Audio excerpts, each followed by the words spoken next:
Me encontré cara a cara con el vampiro del que hablaban los rumores. Era un hombre de edad indefinible, esquelético y de una palidez extrema. Tenía los ojos hundidos y desencajados de ira. Cuando acercó a mí su boca nauseabunda, con la intención de morderme, pude observar que sus dientes eran puntiagudos como clavos. Cuando alargó sus manos hacia mí, pude ver fugazmente sus brazos. Estaban cubiertos por heridas y cicatrices, parecidas a las que produce demasiada exposición a la luz solar. Sé que lo que he visto hoy me perseguirá hasta el final de mis días, pero mi mente se niega a aceptar que me he encontrado con un ser sobrenatural. Quizás, después de todo, simplemente se trate de alguien enfermo.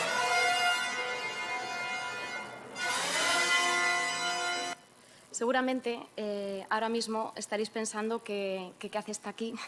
Tengo la fundada sospecha de que la mayoría de los aquí presentes tenéis un amplio conocimiento relacionado con el mito del vampirismo y el personaje vampírico por antonomasia, Drácula. No obstante, creo que desde la fisiología podemos aportar nuestro granito de arena al mito vampírico, aportando ciertas explicaciones médicas que podrían esconderse detrás del vampirismo.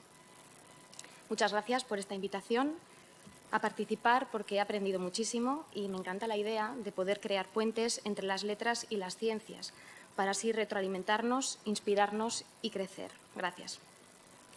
Como bien sabéis, los mitos son historias que la gente ha inventado para explicar el mundo.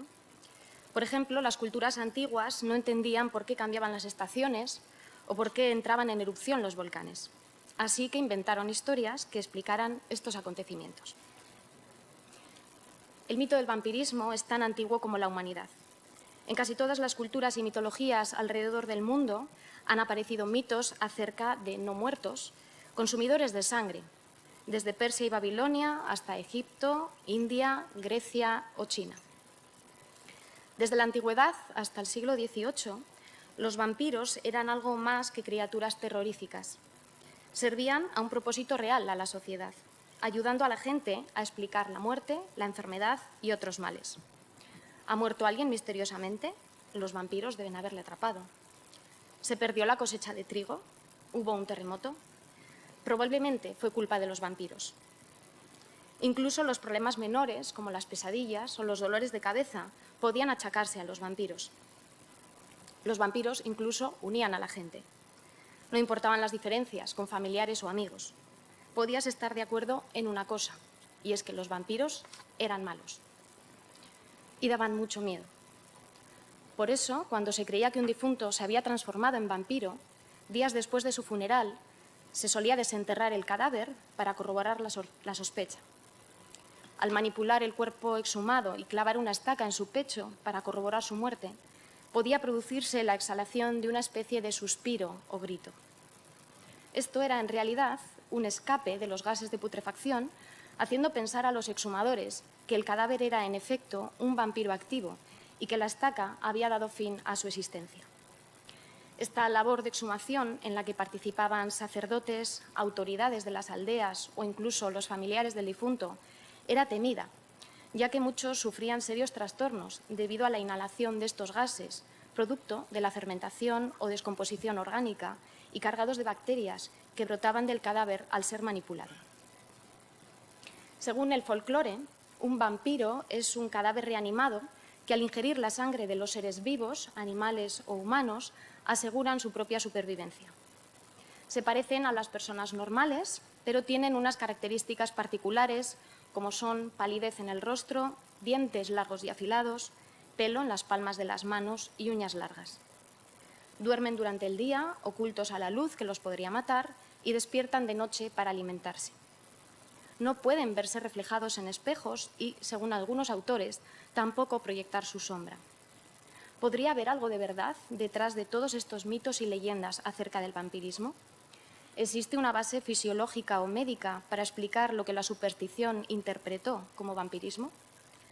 Existen diversos estados patológicos que, por sus características clínicas, pueden hacernos pensar que el mito podría haber derivado de interpretaciones indoctas de distintos estados patológicos del cuerpo humano.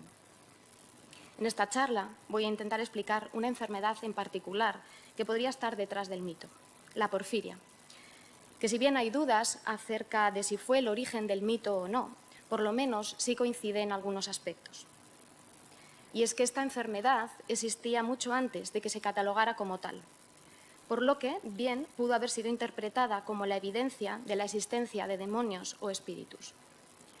De hecho, el primer caso documentado de porfiria data de 1874, prácticamente 26 años antes de que fuera escrita la novela gótica Drácula del irlandés Bram Stoker.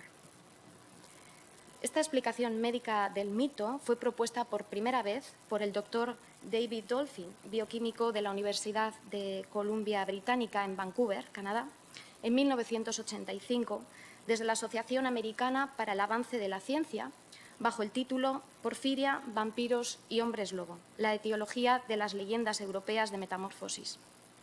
Su teoría fue difundida por el New York Times, teniendo bastante impacto mediático. Él sugería que los efectos de las porfirias podrían haber dejado a las víctimas grotescamente desfiguradas, convertidas en criaturas de la noche y hacer que chuparan la sangre de sus hermanas y hermanos. Así proponía una explicación científica al mito del vampirismo. Las porfirias son un grupo de alteraciones del metabolismo que afectan a la síntesis de la hemoglobina, que es el principal componente de los glóbulos rojos de la sangre. Es, de hecho, lo que le da el color rojo. Concretamente, hay un fallo en la biosíntesis del grupo hemo, que vemos dibujado en amarillo, que es el sitio donde se une el oxígeno para ser transportado por la sangre. Si esta imagen de la hemoglobina no resulta muy ilustrativa, quizás esta otra, de los glóbulos rojos, os resulte más familiar, por lo menos para todos aquellos que crecisteis con la serie Érase una vez el cuerpo humano. El hemo es una porfirina, porque tiene en su estructura química este esqueleto básico. Su biosíntesis es un proceso complejo de 8 pasos en el que están implicadas 8 enzimas específicas. Cuando alguna de estas enzimas falla, se acumulan porfirinas en distintos tejidos, como es la piel, sangre, hueso y dentina, además de en heces y orina, lo cual clínicamente se manifiesta en una serie de signos y síntomas. Según el tipo de enzima afectada, se produce un tipo de porfirina concreta. Hay concretamente una subclase de porfiria que comparte varias características con las descritas para el vampirismo y que podrían estar relacionadas con el origen del mito. Es la que está marcada como número 4, que veis aquí, la enzima uropifilinógeno sintasa, un poco complicado de pronunciar, que da lugar a la porfiria eritropoyética congénita o porfiria de Günther, coloquialmente conocida como la enfermedad de los vampiros. Os traigo una foto de Fide Mirón. Es una mujer española de Valencia que padece de la porfiria de Günther. Es presidenta de la Asociación Española de Porfiria y vicepresidenta de la Federación Española de Enfermedades Raras. Como veis, debido a su enfermedad, tiene el rostro desfigurado, también las manos, y hasta que cumplió 14 años se veía obligada a recibir una transfusión de sangre cada 15 días debido a la gravísima anemia que padecía. A pesar de que el folclore ha atribuido características cambiantes a los vampiros, siendo su mayor estandarte el conde Drácula, la semejanza que parece haber entre un vampiro y un paciente porfírico parece evidente. Dos características principales y que van de la mano son la palidez extrema y la ansiedad por la sangre. Los defectos en la producción de hemoglobina producen anemia, lo cual cursa con palidez general, tal y como se describe la imagen clásica del vampiro. Un tratamiento habitual de la anemia son las transfusiones de sangre, que no solo alivian los síntomas, sino que además frenan la producción de porfirinas. Antiguamente, la terapéutica médica para las anemias incluía beber sangre de otros animales. Sin embargo, actualmente sabemos que los jugos digestivos la destruyen, en su mayor parte, por lo que para poder tener un cierto beneficio, el paciente debería ingerir unas grandísimas cantidades de sangre, costumbre que se atribuye a los vampiros. También es reseñable que la orina de los pacientes con porfiria es de color rojo o marrón rojizo debido a las grandes cantidades de porfirinas que se expulsan en la misma. Es como si hubieran bebido sangre a litros. Otra característica es la fotosensibilidad o aversión a la luz solar. Las porfirinas se acumulan en la piel y ahí pueden absorber luz de cualquier longitud de onda y luego transferir su energía al oxígeno. Como consecuencia, se generan radicales libres, que son especies químicas altamente reactivas, y al contacto con la luz oxidan los tejidos, lesionándolos. Por ello, es común que los pacientes con porfiria tengan lesiones en áreas expuestas a la luz, como la cara o las extremidades. Al principio aparece un fuerte enrojecimiento, agrietamiento y sangrado de la piel, con posterior formación de ampollas que se infectan fácilmente, causando lesiones y úlceras que al cicatrizar dejan marcas y deformaciones en las zonas afectadas. La destrucción del cartílago auricular es una de las zonas que también se puede dañar, dando ocasionalmente un aspecto puntiagudo a las orejas. Debido a esta hipersensibilidad a la luz solar, se recomienda evitar, por tanto, la exposición al sol, lo que podría llevarles a salir al exterior de noche, tal y como acostumbran los vampiros. Quizás algunos de los aquí presentes estéis pensando que los vampiros no pueden verse reflejados en los espejos. Antes de la invención de la cámara fotográfica, las leyendas aseguraban que la luz, en cualquiera de sus formas, perforaba la consistencia etérea de los vampiros, ya que el folclore medieval consideraba que eran translúcidos. Incluso antes de que los espejos fueran de uso popular, la manera más efectiva de saber si alguien era un vampiro era exponerlo a la luz de una vela. Si gracias a un curioso efecto óptico la luz no se reflejaba en la piel, entonces el sujeto era considerado un vampiro. Esta naturaleza fotofóbica podría estar también relacionada con la excesiva sensibilidad a la luz que sufren los pacientes con porfiria. No obstante, más allá de la porfiria, desde la Edad Media existe un tabú con respecto a los muertos y los espejos. Durante las vigilias junto al cadáver se tomaba la precaución de quitar todos los espejos de las habitaciones o taparlos, ya que si el cuerpo era reflejado, se creía que se producía una nueva e inevitable muerte en la familia. En la concepción medieval, los vampiros eran criaturas sin alma, es decir, cadáveres ambulantes, por lo que no deberían verse reflejados en los espejos. Algunos pacientes de porfiria desarrollan hipertricosis o crecimiento anormal del vello en los lugares más expuestos a la luz, como la cara y las extremidades, y en zonas inusuales, como las palmas de las manos, característica que, por ejemplo, Bram Stoker incluye en su novela al describir por primera vez al conde Drácula. Parece que se trata de un mecanismo de protección del organismo en respuesta al daño intenso producido por la luz. Aquí tenéis una imagen de un paciente con porfiria severa, que aunque este crecimiento del vello no se observa, sí es muy evidente el daño óseo con deformidad que las porfirinas depositadas en los huesos generan. Las porfirinas también se pueden acumular en los dientes y deformarlos, dándoles un aspecto puntiagudo. Además, a veces se tiñen de color marrón oscuro, marrón rojizo, lo que nos recuerda a la boca ensangrentada de los vampiros.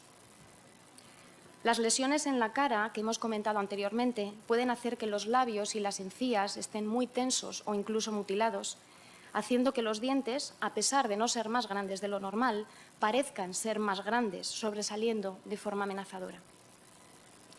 Lo mismo puede ocurrir en los ojos, que pueden aparecer enrojecidos por el depósito de las porfirinas, con complicaciones como conjuntivitis y enrojecimiento o ectropion, que es, como vemos en la imagen, una afección en la que el párpado se pliega hacia afuera. Por otro lado, en el mito del vampirismo, las víctimas de la mordedura de un vampiro se convierten en vampiros. La porfiria es una enfermedad hereditaria. Concretamente, es de tipo autosómico recesivo, que significa que la enfermedad se presenta cuando el niño o niña hereda una copia de un gen mutado de cada uno de los progenitores, es decir, de la madre y del padre. Por ello, sus hermanos y hermanas podrían haber compartido el gen defectuoso que causa la enfermedad. Sin embargo, es justo mencionar que las epidemias de vampiros no cuadran con la idea de que la porfiria haya sido la enfermedad que dio origen al mito, ya que es extremadamente rara y hay, por tanto, muy pocos casos. Además, no es contagiosa. Otra explicación médica que podría haber influido en el mito es la rabia.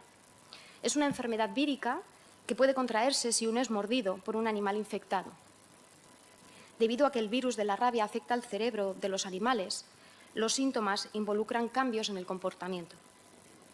A medida que la enfermedad avanza, los síntomas progresan a ansiedad, confusión y agitación. Esto cuadraría con la fiereza con la que se abalanzaban los vampiros al morder a sus víctimas y podría haber avivado el mito. Asimismo, la peste, otra enfermedad infecciosa, en este caso producida por una bacteria, podría estar también detrás de las epidemias de vampiros en la Edad Media, ya que se trata de una enfermedad fácilmente contagiosa. Debido a la grandísima transmisibilidad de esta infección y el miedo que suscitaba al posible contagio, en varias ocasiones los enfermos eran enterrados prematuramente, sin constatar la muerte clínica. Por tanto, en algunas ocasiones se producía un enterramiento vivo de los pacientes, quienes sufrían una larga y atroz agonía, infligiéndose heridas en un intento de escapar de sus tumbas. No es de extrañar que en la exhumación se encontrara el cadáver con manchas de sangre, lo que podría haber estimulado la imaginación supersticiosa de la gente, atribuyéndoles una condición de vampiros. Por último, además de los crucifijos utilizados como una especie de arma espiritual, sobre todo en el cine, a los vampiros se les ahuyenta con ajo. ¿Qué relación puede tener esta versión al ajo con la porfiria? El ajo contiene una sustancia química que exacerba los síntomas de la enfermedad. Esta sustancia es el disulfuro de alilo, que podría tener efectos sobre la sangre y aumentar el malestar de los pacientes con porfiria. Analizada la posible relación entre la porfiria y los elementos del folclore del vampirismo, ¿es posible que los pacientes con porfiria de la Europa medieval hayan alimentado el mito en medio de la ignorancia y la superstición popular? Dejando a un lado cualquier especulación, es interesante descubrir cómo el mito del vampirismo ha pasado la prueba del tiempo, no sin sufrir algunas modificaciones sociales y culturales, y estando más en auge que nunca. Muchas gracias por vuestra atención.